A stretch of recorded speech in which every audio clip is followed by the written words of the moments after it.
ensin tähtiin, valos nähtiin, eikä nähty oo kirkkaampaa.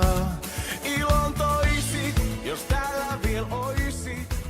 Josta mainitaan ensin tämä sileäkarvainen noutaja nimeltään Flat Power Criminal Intent. Omistaja on Marianne Forsell. Ja nyt on pakko ikävä kyllä todeta, että tällä kertaa on käynyt niin, että tämä veteraani poistui meidän keskuudestamme tämän vuoden syyskuussa.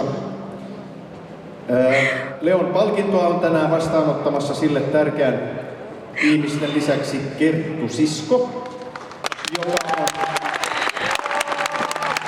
Leon kanssa kiertänyt yhdessä näyttelyllä aina pentuajalta veteraanin ikään saakka. Ja luen tässä vielä, mitä omistaja Marianne Forsell on kirjoittanut koiralleen. Terveiset sinne taivaaseen, juhlimme sinua taas uudelleen. Ikimuistoisen yhteisen matkamme kaikkien ilon ja onnen hetkien jälkeen koittikin syyskuun alkupuolella yllättäen aika jäähyväisten.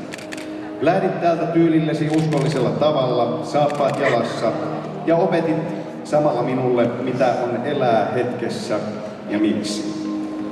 Elät sydämessäni ikuisesti minun unelmieni flattina. Olit uskollinen ystävä täynnä suunnatonta elämäniloa loppuun saakka, ja sydämesi oli puhdasta kultaa. Kiitos kaikesta maailman rakkain Leoni, sinua ikuisesti ikävöinen omistajasi Marianne.